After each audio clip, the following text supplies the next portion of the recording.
સુરતમાં Saurabh police ચોકીના viral video અંગે DCP આપ્યા તપાસના આદેશ. મહિલા અને પોલીસ કર્મી વચ્ચે થયેલી બોલાચાલીનો વિડીયો થયો વાયરલ.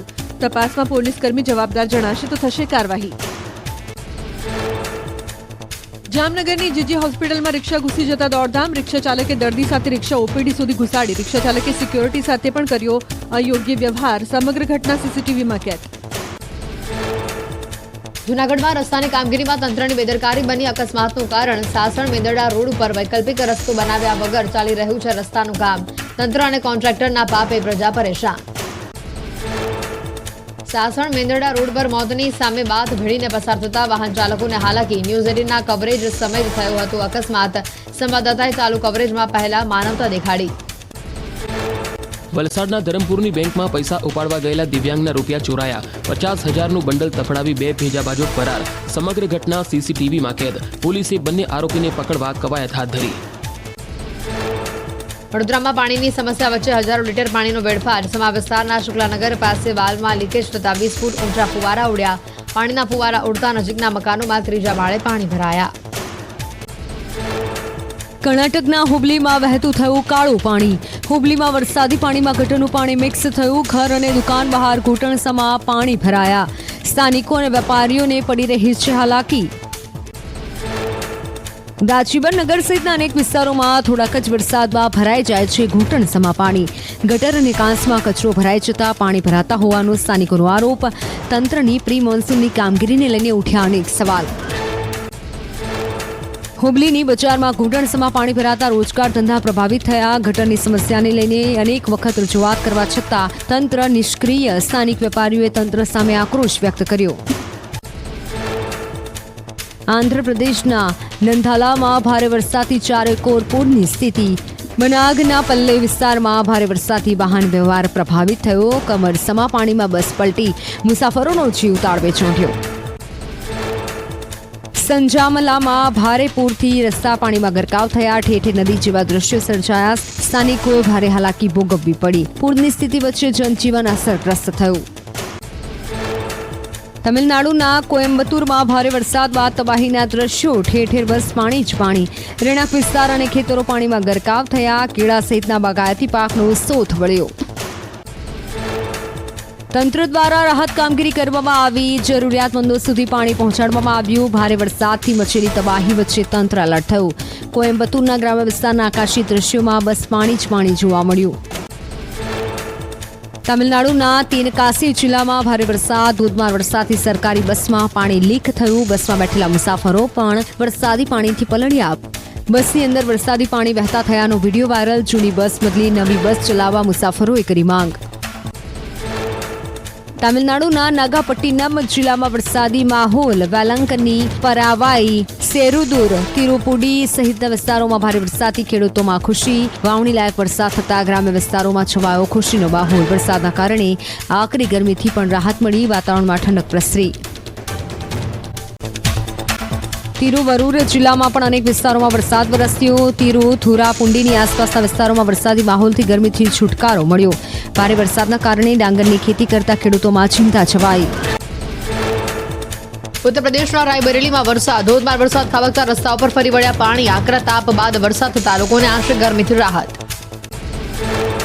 બિહારના પૂર્વ ચંપારણમાં વાવાઝોડા સાથે વરસાદની તબાહી. સુગોલીમાં એક ઘર પર મહાકાય વૃક્ષ ધરાશાયી થયું. ઘરમાં સૂતેલા પરિવારમાંથી એક મહિલાનું મોત અને 8થી વધુ લોકો ઇજાગ્રસ્ત. બિહારના ગોપાલગંજમાં વાતાવરણમાં આવ્યો પલટો. અનેક વિસ્તારમાં પડ્યા વરસાદી ઝાપટા. હવામાન વિભાગે વરસાદને લઈને જાહેર કર્યું છે એલર્ટ. બિહારના દાનાપુરમાં ભારે પવન ફૂંકાયો. હળવા વરસાદની સાથે વાતાવરણમાં પ્રસરી ઠંડક. લોકોએ ગરમીમાંથી મેળવ્યો હાશકારો. બિહારના બક્સરમાં વાતાવરણમાં આવ્યો પલટો. બક્સરના ગામમાં ધૂળની ડમરે ઉડતી દેખાઈ. તોફાની પવન સાથે અચાનક વાતાવરણ બદલાયું. કાળઝાળ ગરમીના વચ્ચે ચોમાસાનો માહોલ જામ્યો. બિહારના જહાનાબાદમાં આવ્યો વાતાવરણમાં પલટો. તેજ પવનની સાથે આકાશમાં વાદળો ઘેરાયા. વાતાવરણમાં પલટાથી સ્થાનિકોને ગરમીથી આંશિક રાહત મળી. બિહારમાં મિની દાર્જિલિંગ તરીકે ઓળખાતા પૂર્ણિયામાં ફરી એકવાર હવામાનનો પલટો. ભારે પવનની સાથે વરસાદ વરસ્યો. લોકોને કાળઝાળ ગરમીમાંથી મળી રાહત. છેલ્લા કેટલા દિવસોથી પૂર્ણિયામાં પડી રહી હતી ભીષણ ગરમી. નવી મુંબઈમાં અનેક વિસ્તારમાં ખાબક્યો ધોધમાર વરસાદ. અનેક રસ્તાઓ પર ફરી વળ્યા વરસાદી પાણી. કાળા ડિબાંગ વાદળો વચ્ચે વીજળીના કડાકા ભડાકા સાથે વરસાદ ખાબક્યો. દિલ્હીના યશવંત વિસ્તારમાં વરસાદી માહોલ, ભારે વરસાદથી અનેક રસ્તાઓ પર પાણી ફરી વળ્યા, ધોધમાર વરસાદ વરસતા રાહદારીઓને પડી હાલાકી. ચોમાસાના આગમન પહેલા વાવાઝોડા સાથે વરસાદની આગાહી, આગામી 7 દિવસ ગાજવીજ સાથે પડી શકે છે વરસાદ. સૌરાષ્ટ્રમાં 5 દિવસ વરસાદની આગાહી, 30 થી 40 કિલોમીટરની ઝડપે ફૂંકાશે પવન. 8 જૂને ગીર સોમનાથ, અમરેલી, ભાવનગર, આણંદ, પંચમહાલ, દાહોદમાં વરસાદની આગાહી. વડોદરા, છોટાઉદેપુર, નર્મદા, તાપી, ડાંગ, નવસારી અને વલસાડમાં પણ થઈ શકે વરસાદ. 9 જૂનથી 11 જૂન સામાન્યથી મધ્યમ વરસાદની આગાહી. સાયક્લોનિક સર્ક્યુલેશન અને પ્રી મોન્સૂન એક્ટિવિટીના કારણે જામશે વરસાદી માહોલ. 15 જૂને ગુજરાતમાં બેસશે ચોમાસું. જો કે 11 થી 13 જૂન દરમિયાન પણ પડી શકે છે વરસાદ. આગામી 5 દિવસ ગુજરાતના મહત્તમ તાપમાનમાં થશે ઘટાડો. ગુજરાતના ખેડૂતો માટે ખુશ ખબર. હવે માત્ર 5 દિવસમાં ગુજરાતમાં પહોંચી શકે છે ચોમાસું. મહારાષ્ટ્રમાં ચોમાસાની થઈ ધમાકેદાર શરૂઆત. રત્નાગીરી, સોલાપુર, મેડકમાં ચોમાસાનું આગમન. બનાસકાંઠાના પાલનપુરમાં કોલેરાનો કકડાટ વકર્યો. કલેક્ટરે વોર્ડ નંબર 6 ના વિસ્તારોને કોલેરાગ્રસ્ત જાહેર કર્યો. એક સાથે 23 લોકોની તબિયત લથડી, એકનો રિપોર્ટ પોઝિટિવ. ટેકાના ભાવ નક્કી કરવા કૃષિ મંત્રીની અધ્યક્ષતામાં મળી બેઠક. રાયડો, ચણા, ઘઉં સહિતના ટેકાના ભાવ અંગે ચર્ચા. બેઠકમાં થયેલા નિર્ણય અંગે કેન્દ્રીય કૃષિ ભાવ પંચને કરશે ભલામણ. અમરેલીની શાંતાબા મેડિકલ કોલેજમાં વધુ એક વિવાદ. ઇન્ટર્નશીપ કરતા 121 મેડિકલ સ્ટુડન્ટ સ્ટાઇપેન્ડ મુદ્દે ધરણા પર બેઠા. સ્ટાઇપેન્ડ વધારવામાં નહીં આવે તો ધરણા ચાલુ રાખવાની વિદ્યાર્થીઓએ ચીમકી ઉચ્ચારી. મોરબીના રવાપર ગામમાં પાણીની સમસ્યાને લઈને મહિલાઓ બની રણચંડી. ધારાસભ્યની ઓફિસ ઉપર મહિલાઓએ કર્યો હલ્લાબોલ. પ્રમુખ સમી પાર્ક, ઉમિયાનગર સહિત અનેક વિસ્તારોમાં પાણી ન આવતા રહીશોને હાલાકી. સુરતમાં ખેતરોમાં 765 કેવી વીજ લાઈન નાખવા સામે ખેડૂતોનો વિરોધ. પાવર ગ્રીડના અધિકારીઓ ડરાવતા હોવાનો આક્ષેપ. ખેડૂતોની જમીનને મોટું નુકસાન થવાની ભીતિ. મોટી સંખ્યામાં ખેડૂતોએ કલેક્ટર કચેરી પહોંચીને કર્યો હલ્લાબોલ. વડોદરામાં સરદાર ભુવનના ખાંચામાં ફરી વળ્યું તંત્રનું બુલડોઝર. એક અઠવાડિયા પહેલા કોર્પોરેશને માર્યા હતા સીલ. ચુસ્ત પોલીસ બંદોબસ્ત સાથે દબાણ દૂર કરવાની કાર્યવાહી કરવામાં આવી.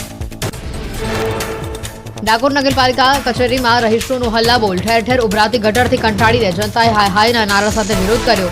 નગરપાલિકાની નબળી કામગીરીને લઈને રહીશોમાં રોષ. ધાનેરામાં ઉપાશ્રય અને દેરાસર બનાવવા જૈન સમાજમાં વિવાદ. ઉપાશ્રયના બાંધકામની મંજૂરી સ્થગિત કરાઈ. ટ્રસ્ટી મંડળમાં વિવાદ અને કોર્ટ કેસનો નિકાલ ના થાય ત્યાં સુધી બાંધકામની મંજૂરી સ્થગિત કરાઈ. ગોંડલમાં એમએલએ ગીતાબા જાડેજાના પુત્ર ગણેશ જાડેજાની ધરપકડ. એનએસયુઆઈ આગેવાન સંજય સોલંકીને મારવાના કેસમાં ગોંડલથી વધુ 3 પકડાયા. ગણેશ સહિત 11 સામે નોંધાયો છે ગુનો. જૂનાગઢમાં એનએસયુઆઈના પ્રમુખના અપહરણ મામલે દલિત સમાજે કરી મહારેલીની જાહેરાત. ગોંડલના એમએલએના પુત્રની ધરપકડ બાદ રોષ યથાવત. ગણેશ જાડેજાના વિરોધમાં 12 જૂને નીકળશે મહારેલી. રાજકોટની સિવિલ હોસ્પિટલના હાલ બેહાલ. બિલ્ડિંગનો એક ભાગ જર્જરિત હાલતમાં. ચોમાસું નજીક હોવા છતાં તંત્ર બેદરકાર. કોઈ દુર્ઘટના સર્જાશે તો જવાબદાર કોણ, તેને લઈને ઉઠ્યા સવાલ. ભાવનગર મનપાએ 252 જર્જરિત મકાનોના વીજ, પાણી અને ગટર કનેક્શન બંધ કર્યા. સિદ્ધાર્થ સોસાયટી, સમર્પણ સોસાયટી, આનંદનગર સહિતની સોસાયટીના 15 બ્લોકના 252 મકાનો સામે કાર્યવાહી. મનપાએ નોટિસ આપ્યા બાદ પણ મકાન ખાલી ન થતા કનેક્શન કપાયા. મનપાની કાર્યવાહી સામે સ્થાનિકો રડી પડ્યા. મનપાએ કોઈ વૈકલ્પિક વ્યવસ્થા કર્યા વગર જ કાર્યવાહી કરવાનો સ્થાનિકોનો દાવો. રહેવા માટે વૈકલ્પિક વ્યવસ્થા અથવા ભાડું આપવા રહીશોએ કરી માંગ. હળવદમાં બ્રાહ્મણી કેનાલ પર બિલ્ડરોએ શરૂ કર્યું ગેરકાયદેસર બાંધકામ. મંજૂરી વગર કેનાલ પર રસ્તાનું કામ શરૂ થતા ખેડૂતોમાં રોષ. સિંચાઈ યોજના અને નર્મદા વિભાગના અધિકારીઓ યોગ્ય તપાસ કરે તેવી માંગ. મુંબઈના પવઈમાં પોલીસ અને બીએમસી અધિકારીઓ પર પથ્થરમારો. દબાણો દૂર કરવા ગયેલી ટીમ પર રોષે ભરાયેલા ટોળાએ કર્યો પથ્થરમારો. હુમલામાં અનેક પોલીસકર્મીઓ ઇજાગ્રસ્ત થયા.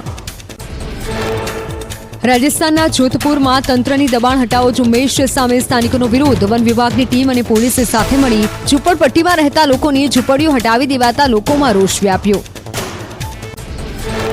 અધિકારીઓ હાઈકોર્ટથી આદેશ આવ્યો હોવાનું આપ્યું નિવેદન. કહ્યું કે વન વિભાગની જમીનને પાછી મેળવવા કરાઈ રહી છે કાર્યવાહી. જંગલો રહેશે તો પ્રદૂષણ ઓછું થશે. સરકારી જમીનના સોદા કરનારાઓ સામે પણ થશે કાર્યવાહી.